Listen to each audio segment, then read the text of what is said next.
Hello friends, দেখো আমি ready হয়ে গেছি, বেরোচ্ছি এক জায়গায়। কোথায় যাচ্ছি বলো তো? যাচ্ছি এক জায়গায়, সেটা কি বলবো, আমি খুব এক্সাইটেড জানো তো। যাচ্ছি একটুখানি নর্থ বেঙ্গল। নর্থ বেঙ্গল যাচ্ছি আমি আর আমার বর। আমার মেয়ে কিন্তু যাচ্ছে না। তোমার মেয়ের মুখটা দেখো, খুব কষ্টে রয়েছে।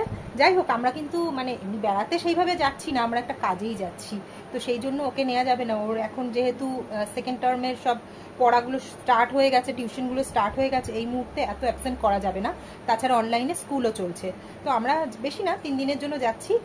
তো 20 বছরের দাম্পত্য জীবনে আমাদের কিন্তু কোনো হানিমুন হয়নি। তো এখন এটাকে হানিমুন বলতে পারো। আমি হানিমুন বলছি না, এটাকে আমি হনুমান বলছি। যাই হোক, চলো আমার লাইফের আমার হানিমুন বা হনুমান যাই বলো, তাতে আমি আর আমার বর বেরোলাম। তোমরা পাশে থেকো, তোমাদেরকে আমি শেয়ার করব কোথায় যাচ্ছি, কি করছি, সব শেয়ার করবো। একটা দরকারে যাচ্ছি, তো সেখান থেকে তোমাদেরকে আমি সব কিছু শেয়ার করবো। এখন তো সামার ভ্যাকেশন, ওখানে যা ভিড়, টিকিট কিছুতেই পাচ্ছি না জানো। তৎকালে কোনো মতে তৎকালে একটু টিকিট পাওয়া গেছে, কি হাই প্রাইস এই অবস্থায়। তারপর এসিতে যাওয়ার সময় টিকিট পাইনি, আসারটা পেয়েছি এসি, কিন্তু যাওয়ারটা পাইনি। এই 43 ডিগ্রিতে আমাকে চিন্তা করো, স্লিপারে যেতে হবে।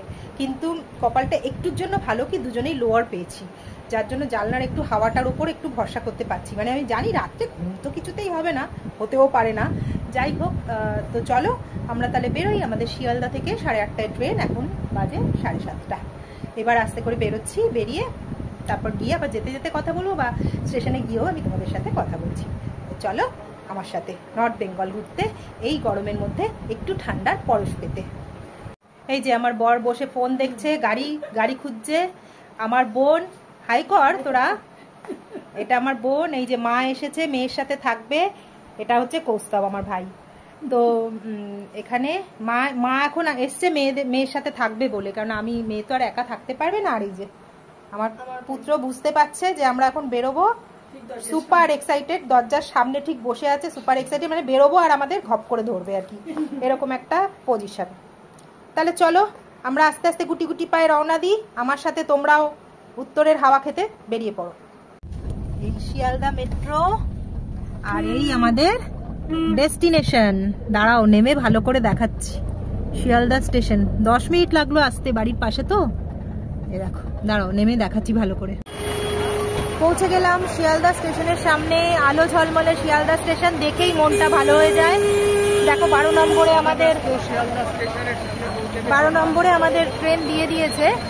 তাহলে চলো, এই আলো ঝলমলে ট্রেন স্টেশনটা দেখলেই মনটা কেমন করে না। কাঞ্চনকন্যা এক্সপ্রেসে আমরা যাচ্ছি। তাহলে চলো ভেতরে যাই। ট্রেন আমাদের এসে গেছে, মানে প্ল্যাটফর্মে দিয়ে দিয়েছে, এসে গেছে বলছি। দেখো চারদিকে খাবারের দোকান ঝলমল করছে। যদিও আমরা বাড়ি থেকে এই যে খাবার করে নিয়ে এসেছি, তাও দেখি জলটা তো কিনতে হবে। আর চলো 12 নম্বরে দিয়েছে, দেখি এবার কোথায় ট্রেনের এটা বগিটা খুঁজে বের করি, মানে কোচটা কত নম্বরে পড়েছে দেখি। চলো যাই, ট্রেনে উঠে কথা বলছি। কি ভালো লাগে না, মন ভালো করার স্টেশনে আসলেই ঘুরতে যাব। কিন্তু মেয়েটা আসেনি না, একটু মনের কোথাও তো একটা, ওই দেখো ট্রেনের হর্নটা দেখেছো, আহা, মন ভালো হয়ে গেল। মেয়েটা আসলে ভালো হতো, কিন্তু সবসময় তো সব জার্নিতে ওদের নিয়ে যাওয়ার তো সম্ভবপর নয়। ওদের তো এখন একটুখানি উঁচু ক্লাস 9 থেকে 10-এ উঠবে।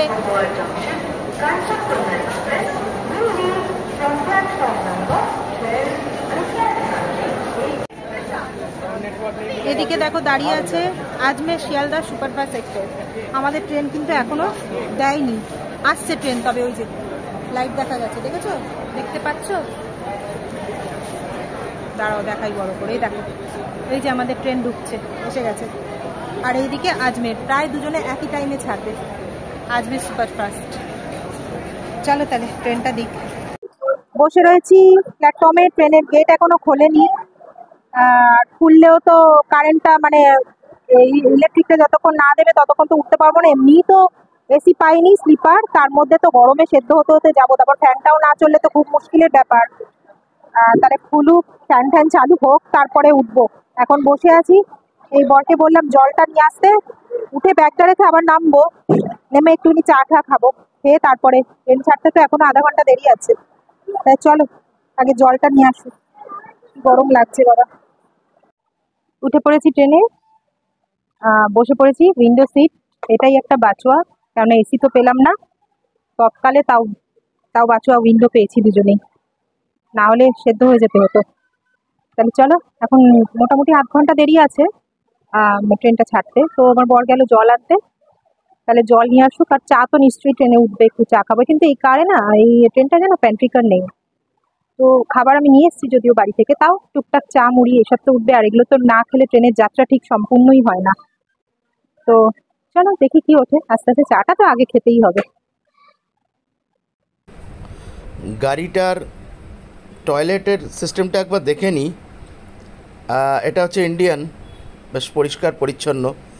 এইটা ওয়েস্টার্ন, হ্যাঁ ওয়েস্টার্ন, বা সুন্দর পরিষ্কার পরিচ্ছন্ন। একটা মিরর আছে, আর এদিকে ট্যাপ রয়েছে জলের। হ্যাঁ, জল ঠিকঠাক ফাংশন করছে, ট্যাপটা ঠিক আছে। হ্যাঁ, তো এই ওভারঅল এই বাথরুমের এই জায়গাগুলো রয়েছে, এগুলো বায়ো টেকনিকে বাথরুমগুলো করা রয়েছে। অ্যাকচুয়ালি এলএইচবি কোচ নতুন ইন্ট্রোডিউস করা হয়েছে 28 ফেব্রুয়ারি 2024 এই নতুন এলএইচবি কোচগুলো ইন্ট্রোডিউস করা হয়েছে ইন্ডিয়ান রেলওয়ের তরফ থেকে। এই এলএইচবি কোচগুলো স্টেনলেস স্টিল হওয়ার দরুন অনেকগুলি সুবিধা রয়েছে এর মধ্যে। যেমন ধরুন, যদি কোনো বিপদের মধ্যে পড়ে, যদি কোনো অ্যাক্সিডেন্টের মধ্যে পড়ে, সেক্ষেত্রে ক্ষয়ক্ষতির পরিমাণ অনেকটাই কম থাকে, মানে দুমড়ে মুচড়ে যাওয়ার ব্যাপারটা অনেকটা কম থাকে। এছাড়া আরও ফ্যাসিলিটি আছে, ধরুন ডেস্ক ব্রেক আছে, যাতে ব্রেকটা কষতে অনেকখানি সুবিধে হয় এবং খুব তাড়াতাড়ি ব্রেকটা যাতে ধরতে পারে। এছাড়া আচ্ছা, একটু ভেতরে ঢুকে চলুন, একটু 3AC-টা দেখে নিই তো। 3AC-তেই ঢুকছি, হ্যাঁ ঢুকলাম। বা একটা সুন্দর ঠান্ডা হাওয়া এলো, কি গরমের মধ্যে, প্রবল গরমে সুন্দর জায়গাগুলো, বেশ পরিষ্কার পরিচ্ছন্ন, সুন্দর ট্রেন। হ্যাঁ, বেশ ভালোই ওভারঅল। আর এর পরিষ্কার পরিচ্ছন্নতাটা তো অত্যন্ত সুন্দর। এখানকার ক্লিনলি স্টাফগুলো সারা দিন ধরে প্রায়, মানে যতক্ষণ ছিলাম আমরা রাত্রিরে, প্রায় 2 থেকে 3 বার পরিষ্কার পরিচ্ছন্নতাটা মেনটেন করেছে। দক্ষিণেশ্বর স্টেশন ছেড়ে বেরোচ্ছি। ঠিক ওই ওয়ালের অপোজিটে রয়েছে মেট্রো রেলের রেক।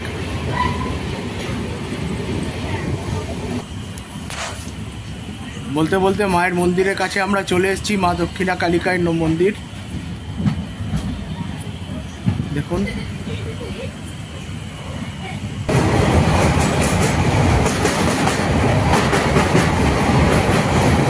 তার আগে মাকে আমরা প্রণাম জানিয়ে আমাদের যাত্রা শুরু করি। মা গঙ্গা।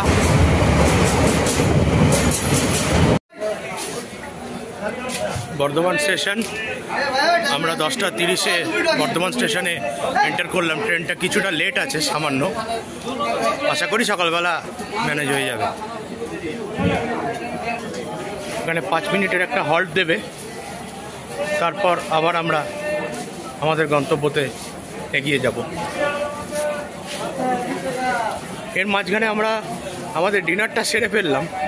তখন আর ছবি তোলার মতো অবস্থায় ছিলাম না, তাই দেখাতে পারিনি আপনাদেরকে।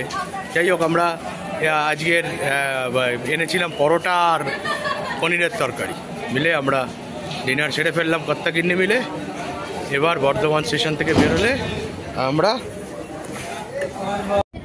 জালনার পাশ থেকে চা বাগান শুরু হয়ে গেছে। এটা হচ্ছে সমতলের চা বাগান, দেখো বিস্তীর্ণ এরিয়া জুড়ে চা বাগান, দেখো কি ভালো লাগছে। এরপর যাব আস্তে আস্তে পাহাড়ের চা বাগানে। এটা হলো সমতলের চা বাগান। এই বাগডোগরা ঢুকবো আমরা, তার আগে নকশালবাড়ির পর থেকেই চা বাগান শুরু হয়ে গেছে। নকশালবাড়ির পর থেকে বা বাগডোগরা, তারপর শিলিগুড়ি আসবে। কি ভালো যে লাগছে না চা বাগান দেখতে। ভালো হতো যদি মানে চা পাতা তোলা হতো আর। দেখো এখন চা বাগান উঁচুতে চলে গেল, আমরা নিচুতে চলে এলাম। নেমে গেলাম শিলিগুড়ি জংশনে। ট্রেন দাঁড়িয়ে আছে এখানে, মনে হয় 5 মিনিটের হল্ট আছে। তো আমরা যাব এখন এই যে ওভারব্রিজ দিয়ে ওই ওপারে যাব। ও বাবা, ট্রেন ছেড়ে দিল।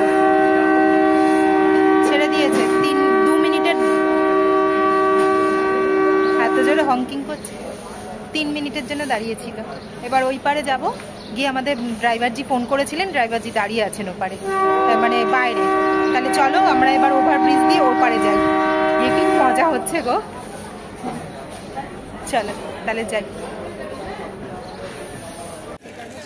বাইরে বেরিয়ে একটুখানি ফ্রেশ হওয়ার জন্য একটু আখের রস খেয়ে নিচ্ছি। সারা রাত ঘুম নেই, শরীর গরম হয়ে রয়েছে, তাই একটু ফ্যান্টাস্টিক আখের রস। শিলিগুড়ির রাস্তা, bus stand, Siliguri bus stand.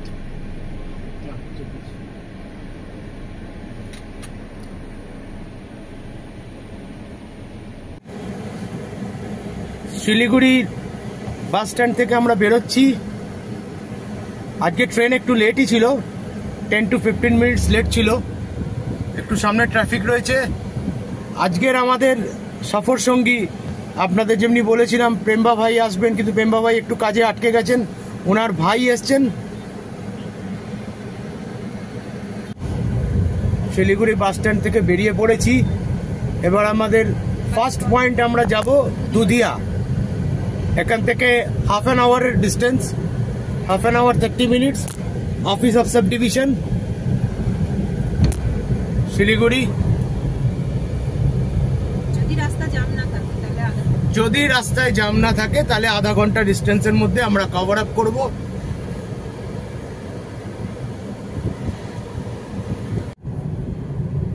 আগে গাড়িধুরা পয়েন্ট, গাড়িধুরা অঞ্চল, এই গাড়িধুরা অঞ্চলের ওপর থেকে আমাদের পাহাড়ের রাস্তা শুরু হচ্ছে মেনলি। সামনে সুন্দর ভিউ একটা, পাঞ্চাই রিভার ক্রস করছি আমরা, দেখে নিন। এখন সেরকম ভাবে জল নেই, বর্ষাকাল আসলে হ্যাঁ গরমে মানুষ শুকিয়ে যাচ্ছে, নদীর কি দোষ। শুকনা জঙ্গল স্টার্ট হলো আমাদের এখান থেকে,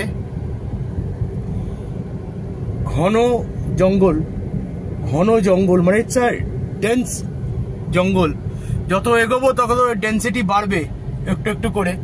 এখন যেটুকুনি ঘর দেখা যাচ্ছে ভেতর দিকে দেখতে পারেন একদম ঘন জঙ্গল।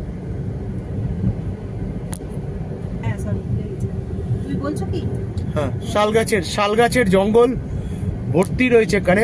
যতগুলো গাছ দেখছেন শাল গাছ, এর ডেন্সলি পপুলেটেড শাল গাছগুলো এত ঘন আকারে রয়েছে। এখানে প্রায় দিনই হাতির চলাচল দেখা যায়, তাই তো দীপন ভাই? এখানে এই যে রাস্তা দিয়ে আমরা যাচ্ছি, হঠাৎ দেখে মাঝ রাস্তায় একটা হাতি দাঁড়িয়ে রয়েছে আমাদের স্বাগত করার জন্য। হতেই পারে না, হওয়ার কিছু নেই, তাই এখানে খুব স্লোই যেতে হয় অ্যাজ পার জঙ্গল যে ইয়ে রয়েছে, রুলস রয়েছে অ্যাজ পার, তাই এখানে স্লো যাওয়াটাই বাঞ্ছনীয়, শ্রেয়। কারণ এখানে ঘন জঙ্গলের ভেতর থেকে কোন মহারাজ বেরিয়ে আসবে না আপনি জানেন না আমি জানি। চলুন যেতে থাকি, আর অনেক গল্প বাকি রয়েছে। আমাদের সঙ্গে সঙ্গে টয় ট্রেনের রাস্তাও শুকনার জঙ্গল ধরে এগিয়ে চলেছে সোজা দার্জিলিং এর দিকে। আরেকটা কথা এক্ষুনি দীপেন ভাই আমাকে বললেন, আমি জানতাম না, এই যে জঙ্গলটা দেখছেন এই জঙ্গলটা সোজা চলে গেছে আসামের দিকে, মানে আসাম অব্দি আপনার এই জঙ্গলটা। এই জঙ্গল ধরে যদি আমরা জঙ্গলিদের মতো সোজা হাঁটতে হাঁটতে এগোতে থাকি তাহলে কিন্তু আসাম পৌঁছে যাবো।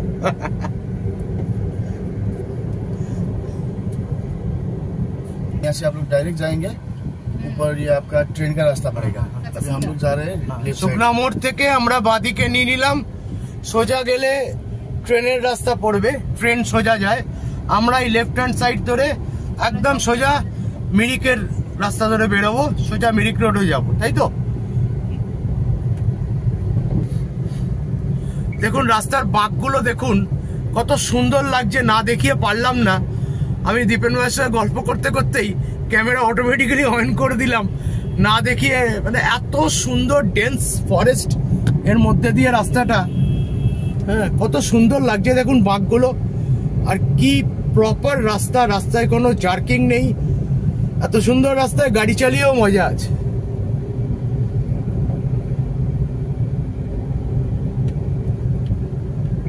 ইচ্ছে করছে না চালাতে?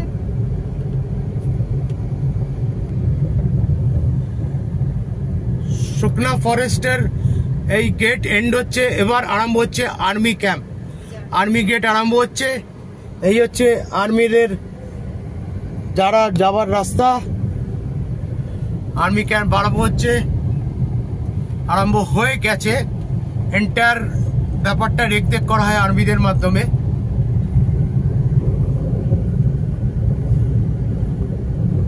এটা আর্মি টেরিটরি, বোথ সাইড। সুন্দর সুন্দর ছোট ছোট ওদের কটেজ করা রয়েছে আর্মিদের। আপনি জানেন ইন্ডিয়ান আর্মি মানে वो वाला है well maintain, everything is well maintain. আর একটা সুন্দর জিনিস দীপেন ভাই আমাদের বললেন, আপনাদের সঙ্গে শেয়ার করছি। দেখুন এই যে ট্যাঙ্কটা দেখতে পাচ্ছেন, এই যে ট্যাঙ্কটা দেখাচ্ছে, এই ট্যাঙ্কটা কার্গিল ওয়ারের সময় পাকিস্তানের কাছ থেকে নিয়ে আসা হয়েছিল। এই ট্যাঙ্কটা কার্গিল ওয়ারের সময় আমাদের সাহসী জওয়ানরা লড়াই করে এটা কার্গিল ওয়ারের সময় নিয়ে এসেছিল পাকিস্তান থেকে। সেটা এখানে সাজিয়ে রাখা রয়েছে আমাদের যেতে আসতে, যাতে আমরা স্মরণ করতে পারি সেই সমস্ত বীর জওয়ানদের যাদেরকে আমরা হারিয়েছি, যারা আমাদের জন্য প্রাণ দিয়েছেন, আমরা যাতে ভালো থাকি, সুন্দর থাকি, সুস্থ থাকি। प्लेन्स का है। বলতে বলতে প্লেন্স আর সমতল অঞ্চলের টি গার্ডেন আরম্ভ হয়ে গেল। শুকনা জঙ্গল থেকে এগিয়ে একটুখানি টি গার্ডেন শুরু হয়ে যাচ্ছে। শুকনা জঙ্গলের মধ্যেই পড়ছে এটা বলতে পারেন। হ্যাঁ, এটা বিস্তৃত অঞ্চল, অনেকখানি অঞ্চলটা রয়েছে। সুন্দর রাস্তার একদিকে টি গার্ডেন, একদিকে আর্মি ক্যাম্প। बादल है ना, বারিশ হয়ে আমরা এবার बारिश नहीं हो रहा है।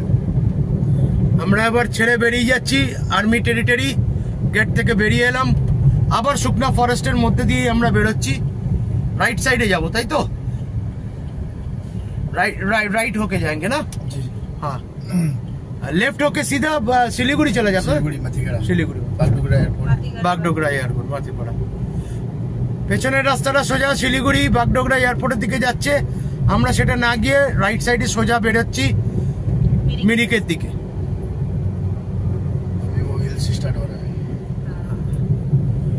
দেখুন, যে ভদ্রলোকের দর্শনের জন্য আমরা এখানে আসা, আমাদের এত কষ্ট করা, আস্তে আস্তে আপনারা দেখতে পাচ্ছেন কিনা জানি না, কিন্তু আমি আস্তে আস্তে দেখতে পাচ্ছি।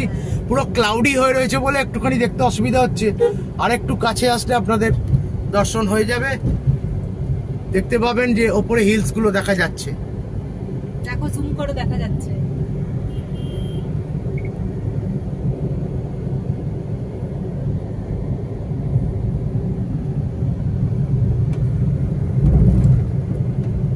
সামনে কি বলতো, মেঘ না কিন্তু পাহাড়, দূরের পাহাড় কালো মতো দেখা যাচ্ছে। শুকনার জঙ্গল, শাল গাছের জঙ্গল, थोड़ा आगे जो जाके শাল গাছের জঙ্গল, শুকনার জঙ্গলের মাঝখান থেকে আমরা চলেছি। দুদিকে জঙ্গল। এখানে কিন্তু रियल दिखते हैं। हाँ, तो হাতি বেরোয়, মাঝে মধ্যেই হাতি বেরিয়ে আসে, রাস্তা ক্রস করে। যে রাস্তা যাচ্ছে, রাস্তা ক্রস করে হাতি। কপাল ভালো থাকলে আমরা কিন্তু দেখতে পারবো হাতি। এই দীপেন ভাই বলছে যে ওরা প্রায় দিনই হাতি দেখে। कोई भी जानवर, जंगल का कोई भी जानवर डेंस फॉरेस्ट, ना वो हार्ट नहीं। শাল গাছের ये জঙ্গল, मेरा मानना है। শুকনা। রাস্তার বাঁকগুলো দেখুন কত সুন্দর লাগছে, না দেখিয়ে পারলাম না। আমি দীপেন ভাইয়ের সাথে গল্প করতে করতেই ক্যামেরা অটোমেটিক্যালি অন করে দিলাম, না দেখিয়ে। মানে এত সুন্দর ডেন্স ফরেস্ট এর মধ্যে দিয়ে রাস্তাটা, হ্যাঁ, কত সুন্দর লাগছে দেখুন বাঁকগুলো। আর কি প্রপার রাস্তা, রাস্তায় কোনো জার্কিং নেই। এত সুন্দর রাস্তায় গাড়ি চালিয়েও মজা আছে।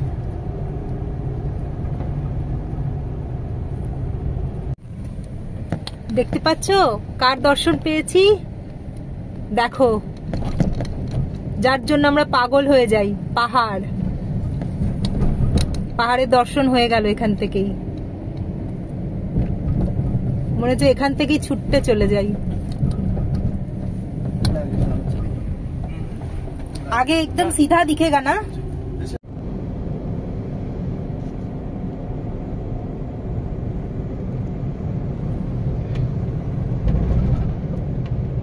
সামনে কি বলতো, মেঘ না কিন্তু পাহাড়, দূরের পাহাড় কালো মতো দেখা যাচ্ছে। এই রাইটের রাস্তাটা কার্শিয়াং হয়ে দার্জিলিং এর দিকে ঢুকছে। পাহাড় দেখতে পাচ্ছ তোমরা সামনে, কিন্তু আমরা যাচ্ছি স্ট্রেট রাস্তাটা দিয়ে মিরিক হয়ে। আমরা আগের বার যখন গেলাম দার্জিলিং এ এসেছিলাম জানুয়ারিতে, তখন ওই রাস্তাটাই ধরেছিলাম, কিন্তু এখন এই রাস্তাটা দিয়ে যাচ্ছি, এই মিরিকটা দেখা হয়নি বলে। চলো আমাদের সাথে, অসম্ভব সুন্দর।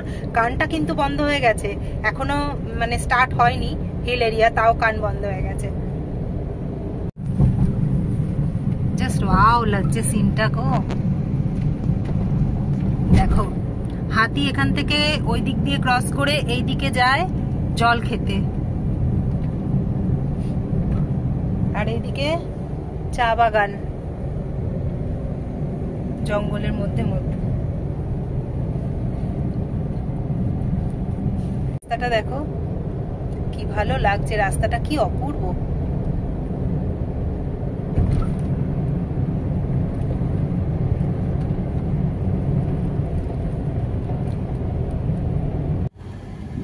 দুধিয়া অঞ্চলে আমরা ঢুকে গেছি।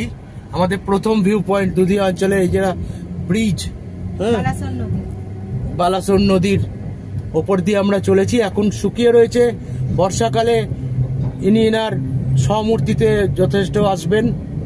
এখন শুকনো হয়ে রয়েছে, বোঝা যাচ্ছে না নদীর তেজ কতটা। এই হচ্ছে আমাদের দুধিয়ার বালাসন নদীর ওপরের ব্রিজ। আমরা এগিয়ে চলেছি। ব্রিজ ক্রস করার পরেই আমরা পাহাড়ে উঠবো, তাই তো? ব্রিজ ক্রস করে আমরা ব্রিজ ক্রস করে এই পাহাড়ে আমাদের এন্ট্রি হলো।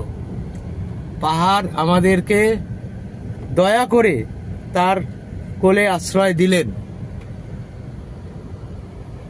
এগিয়ে চলেছি আমরা।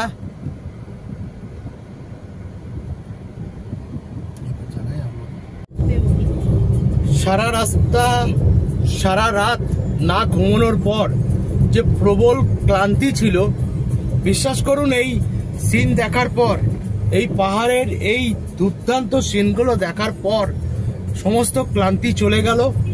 শরীরটা খুব ঝিমিয়ে ছিল। যখন ট্রেন থেকে নামলাম তখন যেন একটা প্রবল ক্লান্তি চেপে ধরেছিল চারদিক থেকে, খুব মানে খুব ঝিমুনি লাগছিল। কিন্তু এখন যেন একটা রিফ্রেশ হয়ে গেলাম। পাহাড় বোধহয় এরই নাম। এই ভিডিওগুলোতে তোমরা দেখতে পাবে আমরা দুজনে মিলেই হাজব্যান্ড ওয়াইফে এই ভিডিওগুলো করেছি, কেননা দুজনেই তো ঘুরতে গেছি তাই। তো এবার চলো আমরা বেরিয়ে গেছি, এবার মিরিকের রাস্তা ধরছি আস্তে আস্তে। এরপরে আস্তে আস্তে আমরা মিরিক হয়ে গোপালধারা হয়ে সব হয়ে আস্তে আস্তে দার্জিলিংয়ে ঢুকবো। অনেকগুলো পয়েন্ট আছে। ফার্স্টে আমাদের মনে পড়বে টিংলিং ভিউ পয়েন্ট পড়বে, সেখান থেকে আমরা আস্তে আস্তে দার্জিলিংয়ের দিকে এগিয়ে যাব। আমাদের সাথে পরের ব্লগগুলো কিন্তু আরও সুন্দর হতে চলেছে, প্রকৃতি সেখানে আরও সুন্দর। আর আমার ভিডিওগুলো ভালো লাগলে দয়া করে একটা লাইক, শেয়ার, সাবস্ক্রাইব করবে আর আমাদের সাথে থাকবে।